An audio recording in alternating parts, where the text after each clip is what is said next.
Good evening, everyone, and welcome to another edition of Scotland at 7 with me, Gordon Ross, on the 1st of October. Now, joining me in the studio this evening, I have two of our regular contributors. Sitting on the right-hand side of your screens at the moment is Sam Payton, sporting a lovely new haircut. Welcome back, Sam. Thanks, Gordon, for having me back. Yeah, unfortunately, I'm sitting on the right this evening. I'm not happy with that one at all. Okay, well, welcome back anyway, Sam. And of course, joining us on the other side of the studio this evening is Day Tucker, our rural spokesperson. Welcome back, Day. Perfectly placed on the right-hand side, or middle of the right-hand On my side. right-hand side. Anyway, Anyway, welcome to both of you. Without further ado, I'm going to get on with the coronavirus update. And as of 2 p.m. today, a total of 783,151 people in Scotland have now been tested through NHS Scotland labs and UK government regional testing centres. Of these, 753,239 were confirmed negative, 29,912 were positive. There are now 668 new confirmed cases of COVID-19. There are also 3 new reported deaths of people who have tested positive today.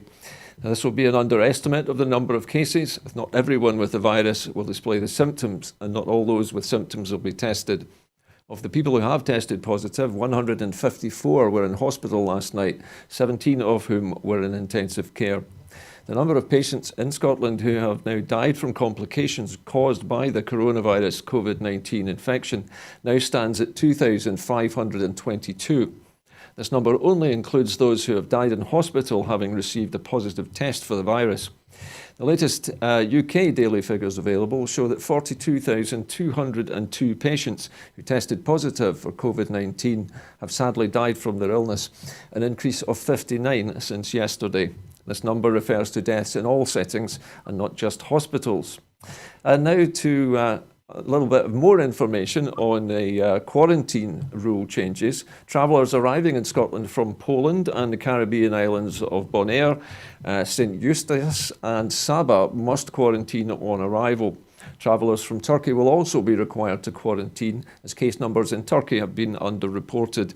And this means that they are required to self-isolate at home or another specified address for 14 days from 4 a.m. on Saturday, October the 3rd. Meanwhile, those arriving from the Azores and Madeira will no longer need to quarantine due to the low number of cases. Now, if you'd like to join the conversation here tonight, you can do so on Twitter by following us at BroadcastScot and using the hashtag Scotland@7. Now to our first story this evening. The European Union begins legal proceedings against over the UK government's internal market bill. The European Union has launched legal action against the UK after Boris Johnson failed to respond to Brussels' demand that he drop legislation that would overwrite the withdrawal agreement and break international law. Ursula von der Leyen, the European Commission President, announced that the UK had been put on formal notice over the internal market bill tabled by the Prime Minister last month. Brussels had given Johnson until the end of September to drop the contentious clauses in the internal market bill, through which the Prime Minister is seeking to allow ministers to unilaterally change the protocol relating to Northern Ireland contained in the Brexit divorce deal signed last year. In a statement on Thursday morning, von der Leyen said that the deadline had lapsed and the UK had failed to live up to its obligations to act in good faith. Commenting, the Constitution Secretary, Michael Russell, said, "The action today by the EU underlines the stance the Scottish Government has taken all along against this unnecessary and misguided bill. The UK Government is in an untenable position and must drop the internal market bill, which undermines devolution and breaches international law. It is extraordinary that Scotland is facing either a no-deal or a low-deal Brexit in 3 months' time in the middle of a global pandemic." The Scottish Greens co-leader, Patrick Harvie, MSP, said, "The President of the European Commission is right to say that the UK government has failed to act in good faith. The Tory position has undermined discussions with the EU, it has jeopardised the Good Friday Agreement, and it has run a coach and horses through the devolution settlement." Responding to the news, Ian Blackford MP said that the law-breaking Tory government was ruining the UK's international reputation and threatening the economy. And he said the only way to protect Scotland's interests and its place in Europe is to become an independent country. Let me come to you first, Day, because I think this is an interesting one. I mean, so much has happened today. It's difficult to know where to start, but the European Union seems to have called Boris Johnson's bluff. And he's been left struggling now to try and come to an agreement. Now, I'm willing to bet that this is not something which you didn't expect to happen, Day. Yes, you're absolutely right. You know, a leopard doesn't change its spots. And I can remember when the announcement was made that the Brexit Party or the Brexit vote had been won.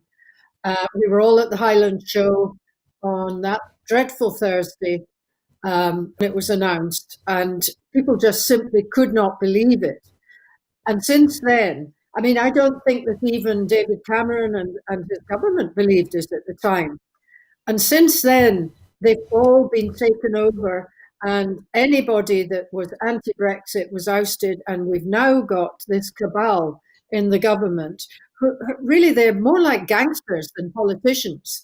And on the other side, you've got the EU. And as I was pointing out, I can remember when I heard the news, just looking to the east and thinking, there is the EU, because farmers are bound up with the EU, and it just all seemed so civilized over there compared to what was going on.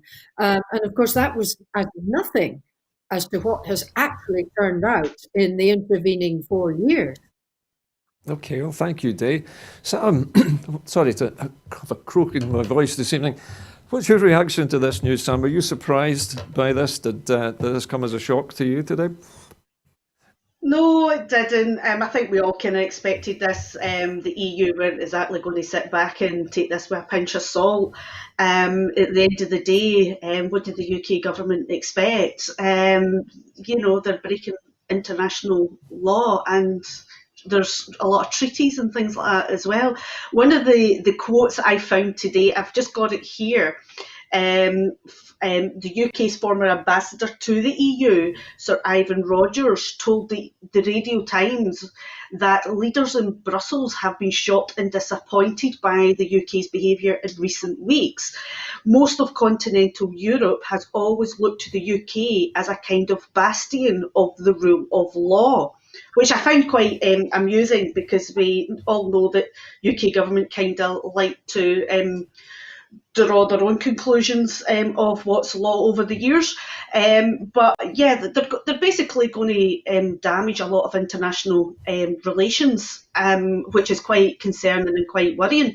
And it is going to have an indirect consequences on Scotland, and basically for Scotland's own security and our well-being. The only option we can do now is to break away and become independent, because at the end of the day, this is all about trade. One of the things we were talking about just before the show started, this could end up with leading to sanctions and things, you know. So it's what's going to be the next step, and we don't really want to be caught up in all this, because it'll be the normal everyday people that are going to be affected by it. Okay, thank you, Sam. I'm going to move on to our next story this evening. It's also linked to the whole Brexit saga. Alison Thewlis says that a perfect storm is brewing with 1 month to go before the UK government's furlough scheme ends.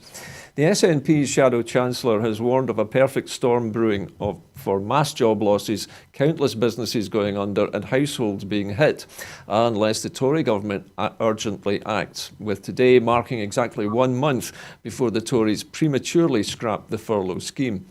In a letter to the Chancellor signed by all SNP MPs, Alison Thewlis MP highlighted that businesses face a triple hit of laying off thousands of staff due to Treasury support being pulled, bracing for the impact of a second wave of coronavirus cases and further restrictions being introduced, and navigating the damaging economic consequences of Brexit as the Tories charge towards a bad deal or a no-deal Brexit.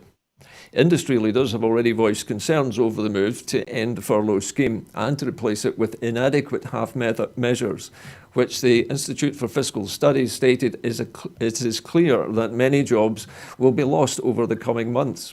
And the Association of Independent Professionals and the Self-Employed describing it as woefully inadequate.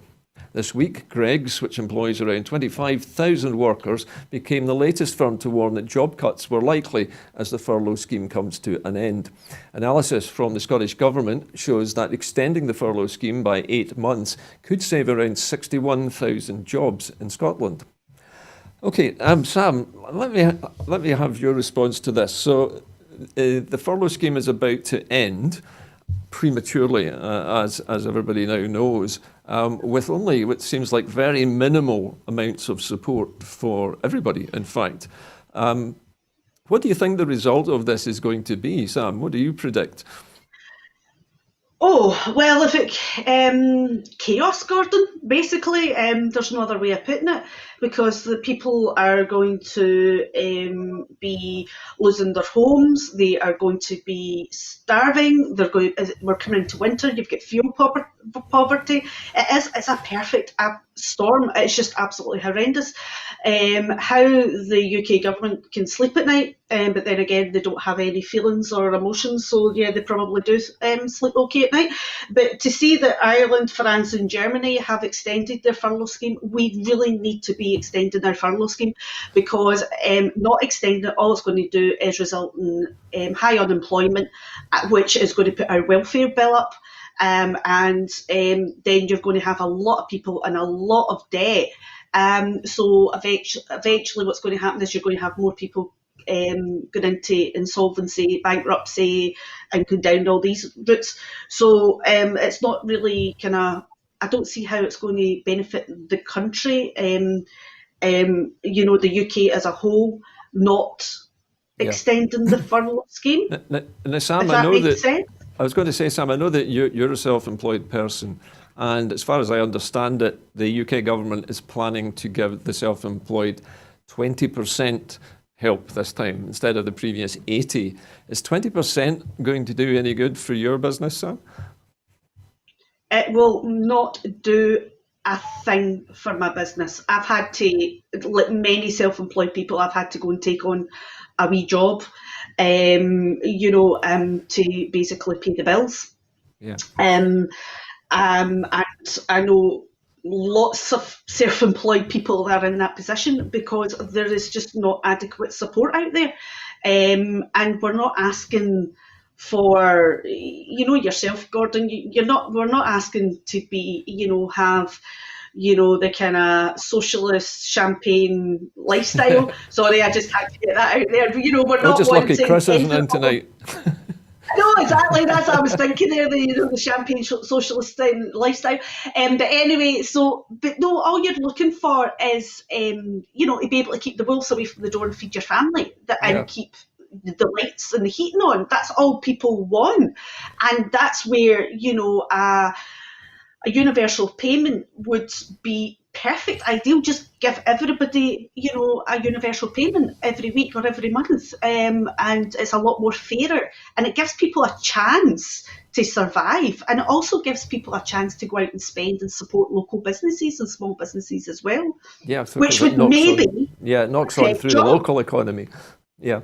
Yeah, listen, thank you, Sam. Listen, if I could turn to you, Day, from a farming viewpoint, many farmers are self-employed, aren't they? They're not big businesses. How will this perfect storm affect the rural community, do you think? Well, it'll affect the rural community quite differently from farmers, because don't forget, farmers do have the backup of the subsidy. So they should be able to still feed their animals and possibly themselves as well. But I don't think that they will suffer as much as people in the rural communities, or indeed people in the poorer areas of towns. But to go back to, as Sam mentioned, the lack of empathy that comes from this cabinet and this government, the increasing lack of empathy, all stems back to, if you remember, when the Cameron government came in and there were all sorts of comments made about the makeup and the lack of diversity in that cabinet. They were nearly all, in fact, I think probably all, from private schools, privately educated, went on to university, mainly Oxford and Cambridge. Most of them had come from hedge funds or the city. Yeah. And that has actually intensified. So we will not get empathy from this cabinet, which is now worse than the previous cabinet, because they have no experience of what it's like to go without. That's an interesting point of view, I think. Sam is saying that she's having to basically bolster her finances by taking extra work. Is that a common thing, Day, as well in the rural community? People I know in the Highlands have traditionally done more than one job normally, Yeah. but surely this is going to make it even more difficult now. Yes, it is. But traditionally in the rural areas, we've tended to be more resilient to these kind of things, more adaptable to change, in that, we're multi-skilled on the whole. Farmers in particular are multi-skilled. And they're able to turn their attention to all sorts of trades. I mean, one of my friends up the road, he possibly spends more time driving a 360-degree loader down at the docks in Glasgow because he gets better pay down there than he does from working with land. His wife works. Most farmers' wives work. Farmers' wives work. Yeah. Actually, surprisingly, not surprising, but a lot of them are teachers. Yeah, that's interesting. And I guess then there are always schools in rural areas as well who require teachers too. Anyway, listen. Yeah. Sorry, Dave. What was that? I was just going to say, but don't forget that even in remote rural areas, you're right, they do require teachers, but an awful lot of farmers are in the central belt as well, so that there's plenty of opportunities for teachers in more easily reached schools. Oh, that's an interesting point, Dave. Thank you very much for that. Let's move on now to our next story. Scotland want nothing to do with asylum plans, toxic asylum plans. The SNP has condemned plans floated by the Tory government to house asylum seekers and process their claims on disused ferries off the coast or on isolated South Atlantic islands more than 4,000 miles away, and even on Scottish islands. It has been revealed that trials have taken place to test a blockade in the Channel, similar to Australia's controversial turn back the boat tactic. The SNP's Joanna Cherry QC MP warned the people of Scotland want nothing to do with the Tories' toxic and hostile immigration agenda, criticising the Home Secretary for treating vulnerable people as cattle rather than human beings. Meanwhile, a YouGov poll showed opposition to the Tories' plans was strongest in Scotland, with a firm majority of people in Scotland against proposals for building an asylum centre on Ascension Island, a UK territory more than 4,000 miles away. Sam, let me come to you first on this. I think this is a remarkable story in that it is apparently trying to take immigrants who are trying to come to the UK for asylum and literally taking them out of sight, 4,000 miles away, where nobody knows what's happening to them. Surely this is going to turn into something like Guantanamo Bay by the sound of it. It's absolutely appalling, Gordon. It's as if we've stepped back in time, treating humans like this. It's just absolutely. When I first heard about it this morning, I had turned on to Sky News. I say with my head down in shame. Okay. And basically, they were discussing it, and it is absolutely. Just how people could talk about this in such a normal context and think it's appropriate is just beyond my thinking.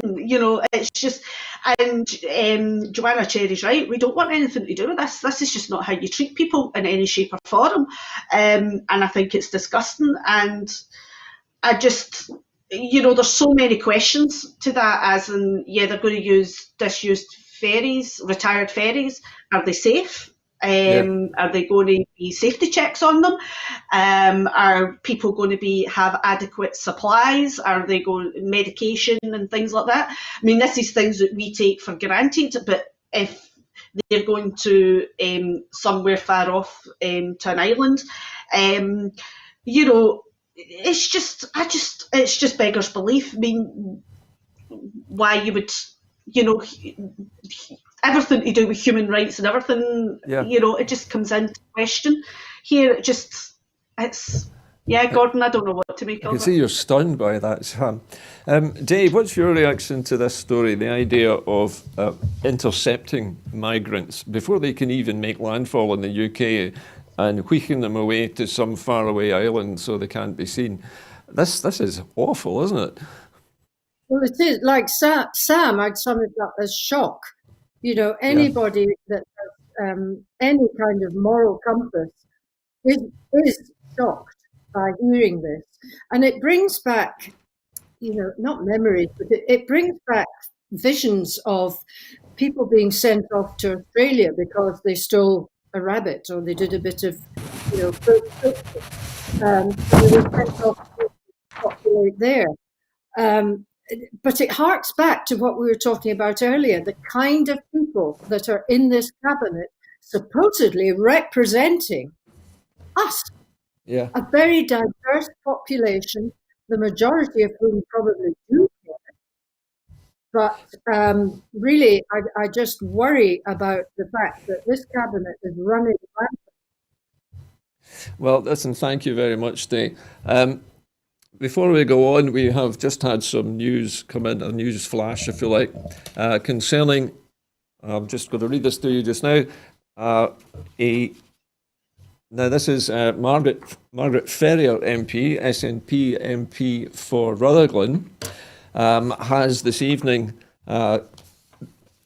admitted to having travelled whilst breaching COVID-19 regulations. Now, I read the statement from Ms Ferrier, and she says, and I quote, "I apologise unreservedly for breaching COVID-19 restrictions by travelling this week when I shouldn't have. There's no excuse for my actions. On Saturday afternoon, after experiencing mild symptoms, I requested a COVID-19 test, which I took that day. Feeling much better, I then travelled to London by train on Monday to attend Parliament as planned. This was wrong, and I am sorry for my mistake. On Monday evening, I received a positive test result for COVID-19. I travelled home by train on Tuesday morning without seeking advice. This was also wrong, and I'm sorry I have been self-isolating at home ever since." Now, we also have a reaction from Ian Blackford, the Scottish SNP leader at Westminster. And he says that he has spoken with Margaret Ferrier this evening, who fully accepts that what she did was wrong. Margaret will be referring herself to the Parliamentary Standards Commissioner as well as the police. I am tonight suspending the whip from Margaret. So this just in this evening. Now, let us move on to our next story. And we have just been talking about the toxic plan to move migrants. But now, politicians are demanding that the TSB Bank reverses its plans to close 73 branches. Ian Blackford MP has called for the TSB to urgently review its decision to close 73 branches across Scotland, in some cases closing the last bank in town. In a letter to the TSB's chief executive, the SNP Westminster leader said that he fears that closure of local branches could be the last straw for many high streets, which have been struggling due to the coronavirus pandemic. Mr Blackford said that whilst banking services have changed in recent years, many people and local businesses still rely on their local branch. And for many people, the face-to-face contact of visiting a local bank is invaluable. The decision is also expected to result in 300 redundancies across Scotland. First of all, let me come to you, Day. As somebody who lives in the countryside rather than a big city, how important is local banking, do you think, in the rural communities of Scotland?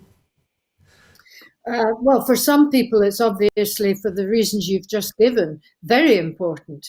I don't know that it's the majority, though, because in the rural areas, we've had to learn to adapt very quickly. And we've used our post office. You can't discuss an awful lot, and you can't discuss anything in the post office about whether you're in the right account or the wrong account, or whether you want to change accounts like you can in an actual branch. But I have to say, I've found just telephone banking to be very useful And I've been able to do things like changing my account or arranging various stuff like that by phone. And it probably is time that an awful lot of us learnt how to do things differently. But Yep. we need the kind of support in the meantime to help those people who are struggling with it. And in the rural areas, we've got a reasonable access to support people from our councils, if not on a voluntary basis, on a council basis, where you've got support workers for each village Okay. or each group of villages. Well, listen, thank you, Dave. Sam, if I could ask you the same question. I don't know about you, but I find that a lot of small businesses, particularly the one-man or one-woman operators like yourself and myself, that we tend to rely more on cash payments in many cases for what we do. And that obviously is going to affect a lot of small businesses who need to do cash banking. Yeah, I mean, you're right. We do rely. I take card payments. I do online banking. I do cash payments as well. But yeah, a lot of the time it is cash payments, and we do need to go in and visit our local branch, and which is at the moment during COVID. My local bank that I use is on restricted hours, which is fine. I'm able to work with that. But I know there's a lot of people who, depending on their business and what they do, I find it quite difficult. And not everything can be done online, and not everything can be done through telephone banking. Yeah. I know my son's having a really hard time struggling at the moment trying to set up internet banking, which seems quite simple, but he's been trying for 3 months to set up internet banking, and the amount of times he's been into a branch or basically done telephone banking, and he's not getting any further forward. It's just an absolute nightmare for him trying to pay bills at the moment. So it is quite difficult. So, and you know, these wee branches, whether it's people, small local businesses, or people like ourselves that are just self-employed, or just normal people with, Do you think this affects? The branch is important. Sam, do you think this affects the elderly more than younger people?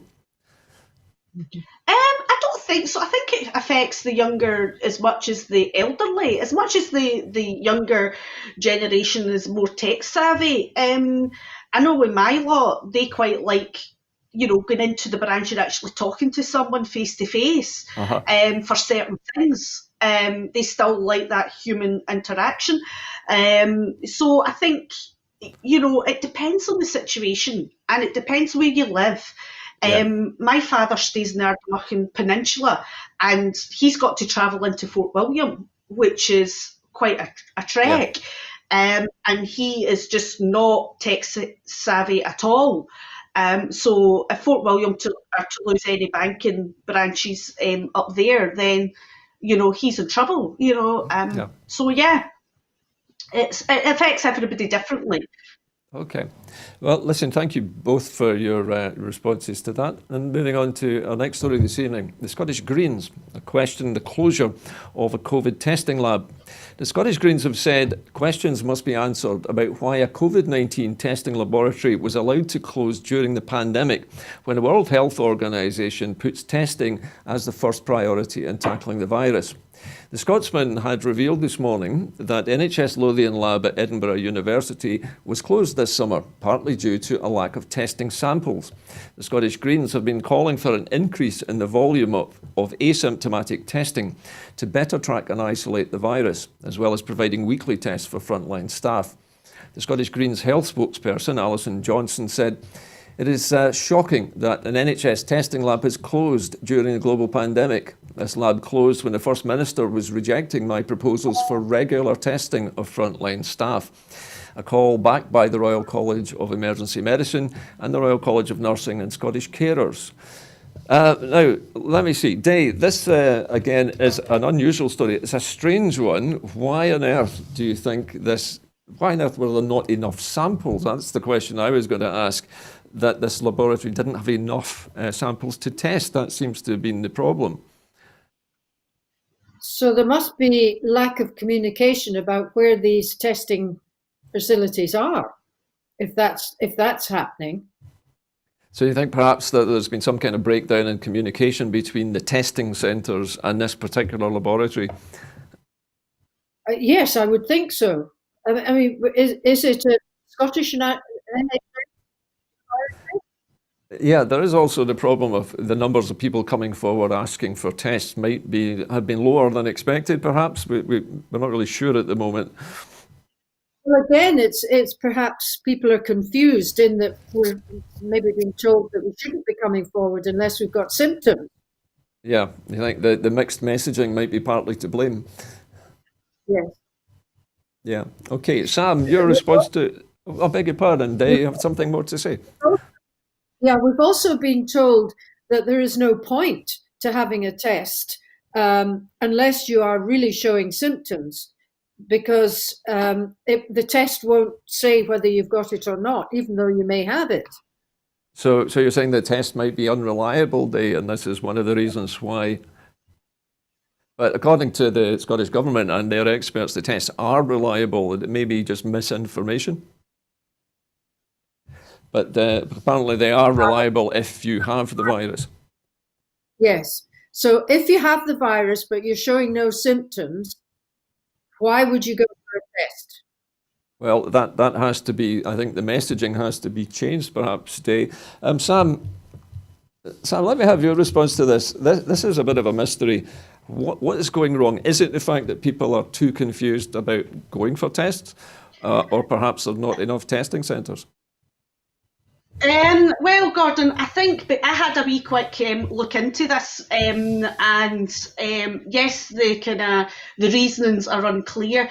The numbers have been lower than what expected between the months of April and June, and it's an NHS Scotland laboratory. Yeah. But it seems to be what's been happening is the majority of the test samples have been sent to the UK government facilities, which is run by Lighthouse Lab facilities, which is a privately ran. So it seems to be the majority of, this is my opinion. Okay. That going by from what I've read is the majority of the tests are going to privately run labs rather than NHS run labs. So therefore, this is why this lab has had a low samples numbers. But the problem was with Lighthouse facility, there is a court case is basically they're involved in where tens of thousands of incorrect all clears were given to people with positive COVID tests. The question needs to be asked is, why is the test samples going to a privately run facility who is having issues in terms of the software, in terms of giving people the correct information, and why are we not supporting our NHS facilities? Okay, so you're really, what you're really saying is that there's a sort of a conflict between the privately run testing facilities of the UK generally and the fact that Scottish hospitals are running the laboratories under the NHS. Yeah, because the NHS, going by this, from what I was reading, only 33% of the Lighthouse facility samples are basically, the test results are given back to the person within 24 hours, whereas the NHS labs are a lot higher than that. Okay. So there seems to be an issue here. Okay. Yeah. Okay, I've just been told that the NHS labs were handling hospital samples, and the private Enterprise Lighthouse laboratories were handling all the rest. But at that time as well, Gordon, if you don't mind me interrupting, of course. That was also when people were basically pushing for all frontline staff to be tested on a regular basis. Okay. Well, listen, let's leave that there for the moment, and we're going to move on now to next item. Now, a Russian group has posed as a right-wing news site to target US voters. A Russian group accused of meddling in the 2016 US election had posed as an independent news outlet to target right-wing social media users ahead of this year's vote, according to two people familiar with an FBI investigation into the activity. The latest operation centred around a pseudo-media organisation called the Newsroom for American and European-based Citizens, which is run by people associated with the Internet Research Agency based in St. Petersburg in Russia. US prosecutors say that the agency played a key role in Russian efforts to sway the 2016 election in favour of Donald Trump. And Facebook and Twitter exposed a fake left-wing media outlet in September, which they said was run by people connected to the organisation. The NAEBC and its activity, which have not yet been previously reported, now show that Russian attempts to influence US voters ahead of the 2020 election have targeted both sides of the political divide. The website is mostly focused on US politics and current events, republishing articles from conservative media and paying real Americans to write about politically sensitive issues. A network of accounts posing as editors and journalists then promoted the articles on social media sites favoured by right-wing users.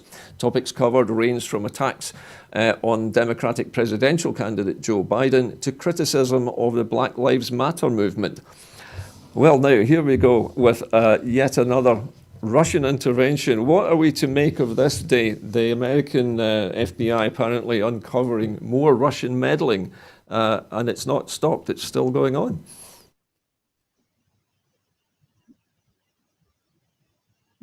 Yes, absolutely. Yeah. And no, will it stop? I think the damage done. If you listen to some of the interviews of Trump's base supporters, they're not going to change their minds. They don't seem to care. They just say everything's false news unless it's supporting Trump. So we're all doomed. We're all doomed. Well, Sam, is that your opinion as well? Are we all doomed? Are the Russians taking control of the Western democracies? I agree with Day. We are all doomed, and yeah, you know, the Trump supporters, if there's a difference, don't, you know, if they don't agree, it's fake news, and I'm not really surprised. But honest to goodness, with all these things that are going on, sometimes you just wonder if the James Bond movies were actually fact or fiction.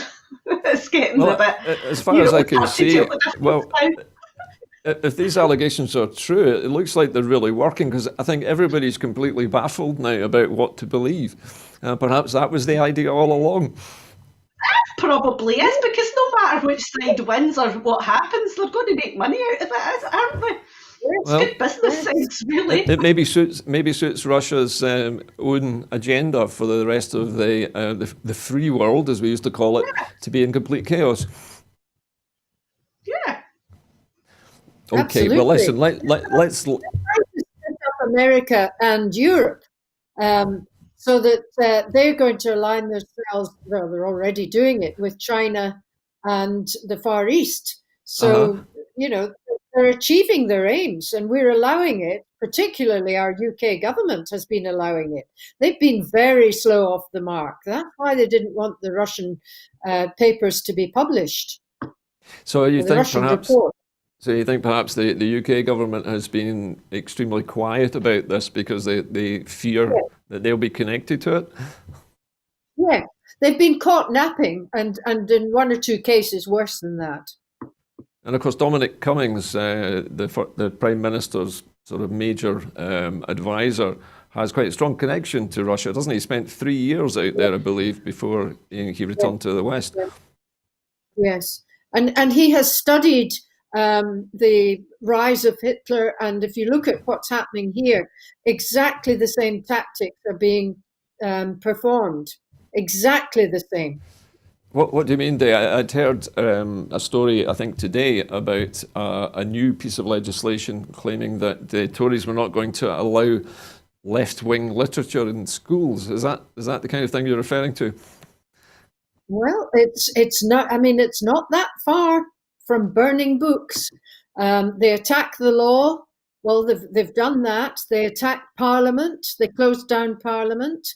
Anybody that is interested, it's all there online. All you've got to do is follow Carol Cadwallader, Peter Gagan, and Adam Ramsey from Open Democracy, and it's all there if you're open-minded enough to read it and use your own judgment. Okay, well, listen, thank you both for your responses there. On to our next story now. Court will give a decision on Assange's extradition on January the 4th. On the last day of the Julian Assange extradition hearing, the judge today said that she would give her decision on January the 4th as to whether the WikiLeaks founder Julian Assange should be extradited to the United States to face charges, including espionage. Now, this is a story which has run on and on. Day, I'm not sure about how you feel about Mr. Assange, but would you say that he deserves to be extradited to the United States? Not to the United States, absolutely not. I wouldn't extradite anybody to the United States.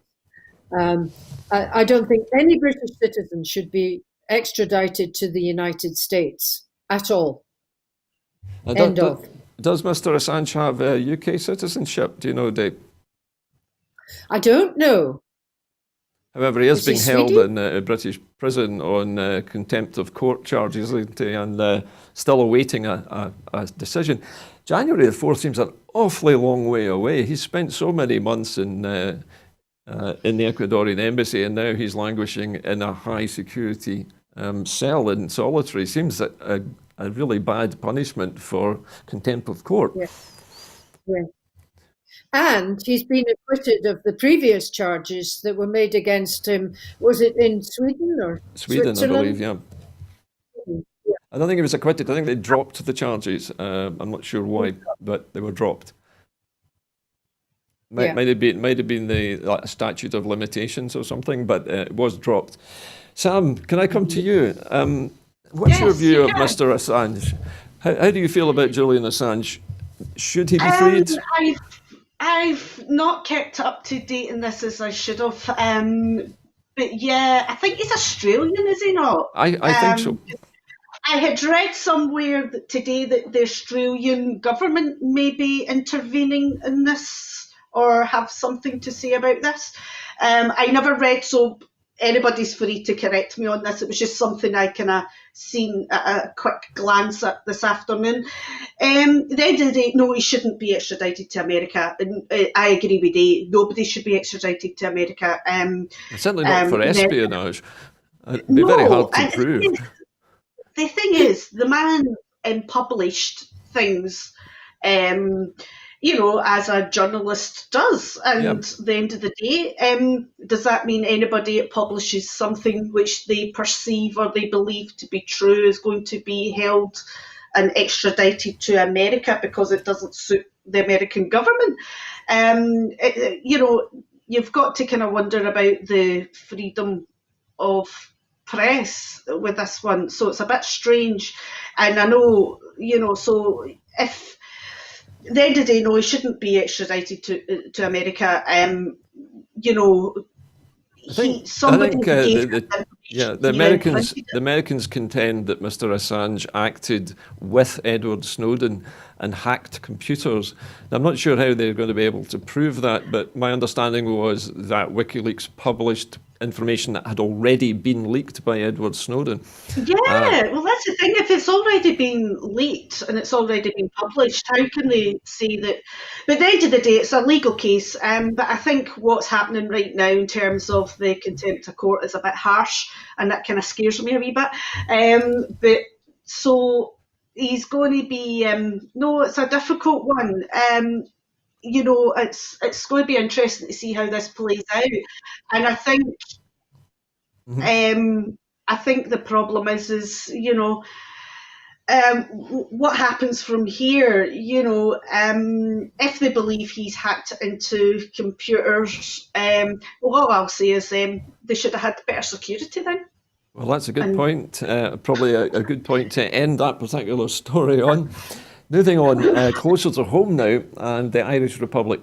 Sinn Féin says that Ireland needs to press for a reunification vote. Ireland cannot trust an erratic and dangerous Boris Johnson on Brexit and needs to start pressuring Downing Street for a referendum on Irish reunification, according to Mary Lou McDonald, the leader of Sinn Féin. Johnson has forfeited credibility by unpicking the withdrawal agreement and cannot be believed when he says he wants a trade deal, said McDonald. He's the Prime Minister, and a perfidious Albion just got perfidiouser, if that's a word. If Britain did not honour a bargain fairly struck, it would face a backlash from Ireland's allies in the European Union and the United States, where congressional leaders could sink Downing Street's hopes of a US trade deal, she continued. If there is damage in Ireland, then there is a hardening of the border, then all bets are off. An opinion poll has shown that Sinn Féin now is the most popular party in Ireland, with support at 32%. Recent blunders by Fianna Fáil-led coalition government have put a question mark over its longevity and have bolstered McDonald's image as a Taoiseach in waiting. Dave, let me come to you with this one, first of all. Ireland has had a very unpleasant history with the United Kingdom, with Great Britain over the years. What do you think the chances are, yourself, realistically speaking, that the people in the north of Ireland would vote for reunification? Do you think there is a groundswell building for that now? Very much so, yes. When we had some vet students working a few years ago here during lambing, and one of them was from Ireland, and she was rooting for Scotland to win its independence. And she said, "You will get it before we will." But I think it's going to be the other way around. I think Ireland will get their independence before. Now, you started off by saying something about Ireland were going to ask Boris Johnson for demand that they have a referendum. Indeed, I'm sorry, but I understood that they didn't need to ask Boris Johnson. Is it not part of the Good Friday Agreement? That I think they can have a referendum every 7 years under the agreement. Yeah. But the Secretary of State for Northern Ireland has to approve it. I think that was part of the deal. So it would be pressurising whoever is the current incumbent of that office to decide to allow it to happen. So it's the usual story. If you want a referendum, you have to ask permission. We have in Scotland, because our Secretary of State is really, he should have the word Scotland removed from the title. So you feel Mr. Jack is not really terribly Scottish? No. Okay. No, I think it's shameful, absolutely shameful. And so previous Secretaries of State, they've become worse and worse and worse. Well, Dave, thank you for that. Sam, what's your opinion of this? Ireland should reunify? What do you think? Oh, definitely, and I think it's going to definitely happen within our lifetime, sooner rather than later. Basically, there is, with the mess that Boris Johnson and Cummings is making right now, especially with the internal market bill, Ireland's going to be unified, and I, for one, along with many other people, will be out celebrating the day that happens. And yeah, I think it's going to be happening sooner rather than later. Well, of course, if Ireland does reunify, there really will be a border down the Irish Sea, I suppose, and that means... Yeah, there will be, yes. Yeah, it means more bureaucracy between mainland UK and mainland Ireland. I dare say that's not going to help anyone. Yeah. But think of the opportunities. No, probably not. What was that, Think Dale? of the empathy. Sorry? What were you saying, Think of the opportunities for Scotland if that happens. Yeah. We can get goods travelling from Ireland through Scotland over to Europe and vice versa. So you think we can become a sort of Panama of the European Union? Well, I wouldn't say Panama, but we could certainly be an interconnection. Yeah, that sounds like a very reasonable idea to me. Okay, let's move on to our second but last story this evening. And Police Scotland say that 4,500 people have been told of their partner's abusive past. More than 8,500 people have made requests to Police Scotland's disclosure scheme for domestic abuse in Scotland, the DSDAS, since its launch 5 years ago. Of the 8,533 requests received, 4,536 people, that was 53%, were told that their current partner has a violent or abusive past. During lockdown, Police Scotland saw a 34% increase in DSDAS applications and a steady rise in the number of incidents being reported after an initial slight decrease. The Assistant Chief Constable, Judy Heaton, Police Scotland's lead for major crime and public protection, said, behind the numbers of people who have either escaped becoming victims of domestic abuse or who are now aware of their partner's abusive past, abusers manipulate and control their victims. Incidents of abuse are often followed by apologies before the abuse begins again. It can be very difficult for victims of domestic abuse to recognise their situation and then to take action to get themselves out of it. The DSDAS provides that first step. It can help prevent domestic abuse and the long-term damage it can cause its victims, their families, their children, and it can save lives. We want people to be safe. The disclosure scheme is effective in helping prevent abuse, even in our current situation. We recognise how difficult lockdown and the COVID-19 situation has been and continues to be for many people, and we are here to help. Dave, let me come to you first. This sounds like a major success for Police Scotland. They have at least managed to inform people of the abusive past of their partners, which they may not even have known about. And this must surely be a good thing for those people. Yes, to be pre-warned, whether it'll make any difference, but hopefully it will give partners pause for thought, and they can arm themselves to protect themselves, one would have hoped. I take it by arming themselves, you mean being prepared rather than actually physically arming themselves. We don't want to encourage weaponry in this programme. Sam, what's your reaction to this story? Abusive partners, somebody you meet and you have a relationship with, but you don't know their past. Would you want to know? I would, and it's a very difficult one, Gordon, because as you're aware, I was in an abusive relationship. And unfortunately, he never had a criminal past. He was never convicted. So, and I thought I had done everything proper, before introducing my children, got to know him and done all that. And then, done this down the line. But yeah, it's very, very difficult. Because the thing is, with these type of people, they are expert manipulators, and a lot of the times, whether they've got a criminal past or they don't, women and men need to be aware that when they meet someone new, baby steps, and get to know the person.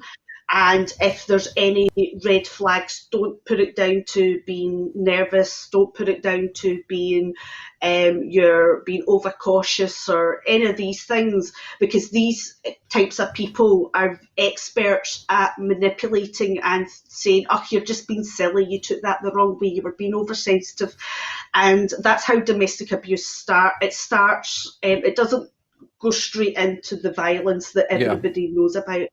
There's steps before that. It's a good thing that this came about with Police Scotland and, be partners, people who have met somebody new, they have got a place to go to find out. Yeah. But again, my advice to anybody is always err on the side of caution, because just because someone doesn't have a background or a criminal background, just always, until you get to know the person properly. Yeah. So what you're saying, Sam, is that just because somebody doesn't have a criminal past doesn't mean that they're a nice person necessarily. They just may not have been caught.